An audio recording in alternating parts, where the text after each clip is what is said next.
You have to have these positive affirmations, these positive visualizations that you will be the best clinician you will be. What is the deal with these dang tests? They don't want just anyone willy-nilly out there being an oral surgeon. There's a level of dedication that they need to prove that you actually have to get through the test. They want you to put forth the effort. I told myself, all right, Amy, you got 4 months. Study as hard as you can, and then you'll be free. If you can rock it, then you're done with it. You don't need to take it again. I have so many friends in the dental community that didn't pass the boards the first time, or in the optometry community, ophthalmology even, after med school. There's this fear lingering over them of, what am I going to do if I don't pass the first time? You can always take the test a second time. You can and you will pass this test, but the goal is, let's pass it the first time. You have to have these positive affirmations, these positive visualizations that you will be the best clinician you will be. So what I always tell everybody for that 3 months, 4 months, 5 months before the test, it's only 5 months of your life. Dedicate what you have to jump through those hoops and pass the dang test. It's gonna take dedication. It's gonna take studying, but you can do it. Thousands of others before you can do it. If they can do it, you can too. You don't want to have a patient in front of you one day asking you about a drug and you're like, let me Google it.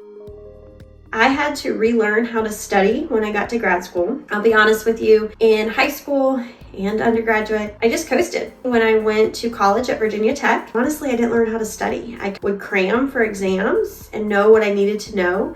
And as soon as I walked out of the exam, I'd forget it. Then I get accepted to optometry school and I show up and it's all these smart kids. So really, I kind of had to take a couple of weeks of readjusting and learning how to study. You don't want to have a patient in front of you one day asking you about a drug and you're like, let me Google it. I don't really know. So in my mind, I wasn't studying just to regurgitate it for the exams. I was studying to know it for lifelong. That really was the trigger for me. And I think that's a big thing for grad students, doctoral program students, is to learn how to study. So that's what Brainscape really, really exceeds in the sense that learning how to study, it can be fun. You can gamify it, you can get yourself badges, you can reward yourself for studying for so many hours. And then another really big tip for studying, besides just looking at these flashcards all the time when you have a spare second, is really hyping yourself up with this affirmations. Positive affirmations, I can, I will. You have to visualize it every single day. I really think the positivity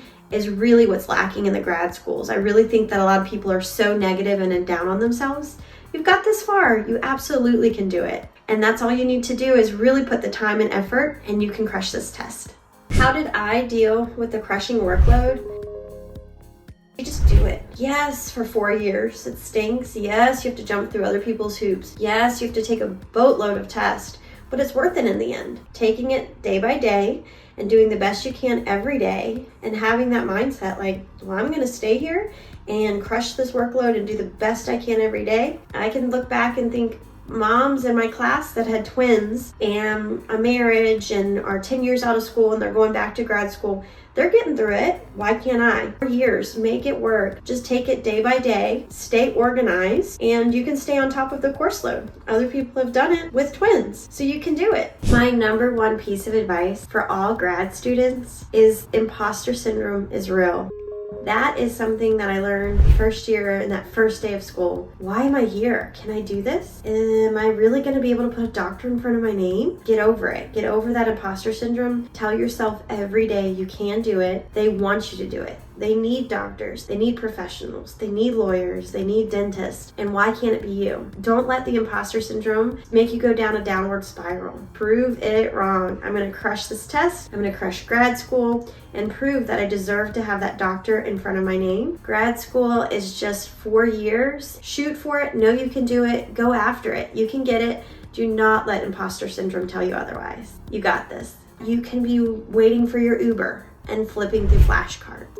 What study techniques do I wish I had? That's an easy one. I really think Brainscape digital flashcards are such an amazing tool that you can take anywhere. If you're waiting in a doctor's office instead of lugging your books around, you can be working out and on the treadmill. You can be waiting for your Uber and flipping through flashcards. The digital platform for learning is so neat. There's so much information at our fingertips. I do have a passion for teaching, and I did have residents in my clinic for about 3 years, and I loved it. And so with Brainscape, what I'm doing is I'm including it on my website, iDocAmy, and I am launching a platform to teach technicians how to be certified technicians. I'm going to do some digital flashcards for the boards of optometry. And the reason I'm pairing with Brainscape on this is I love that Brainscape has timed repetition. I love that there's gamify options where there's badges and things like that. You can include diagrams. You can talk it out loud. So if you have more of a visual, you can have a diagram in front of you. Or if you have more of a listening learning skill, you can talk it out loud, or it can talk it out loud to you. You can talk about mnemonics. I thought it was a neat program to include when I'm teaching my residents, when I'm teaching my techs to become certified. So I do think people should have it on their radar and invest in their studying and use tools to make it easier. Use something like Brainscape. Hit all the senses, and then you'll learn the material. The depressive side of grad school is real, and I'm not going to sit here and say I always had a positive attitude. Grad school, doctoral programs, all of it takes a very hard pull on your emotions. I know of all of my colleagues, dental world, optometry, ophthalmology, they know of someone that's gone through a massive depressive span because of how hard grad school is. And there are programs out there to help people. You're a human, and I do think you should give yourself a little bit of leeway. More people should tap into the resources that are offered from grad programs. Make sure you get guidance through it. Make sure you have self-care. When I was young and fit and didn't have 2 children at home, I was a big runner. I really, really liked the quiet time when my brain was not thinking about ocular anatomy. I would probably put on the loudest rap and hard rock music I could find, and I would just go for a run and make sure that I wasn't thinking about school and that I wasn't stressing and that I wasn't getting my anxiety level up. Be grateful you're given this opportunity. Kind of tell yourself, dang, I got chosen for this out of thousands of people. They must see something in me. The depressive side of grad school is real, and I'm not going to sit here and say I always had a positive attitude, but I really do work on the daily affirmations that I can and I will. I can and I will. Grad students, doctoral program students need to take a step back and really pay attention to their self-care.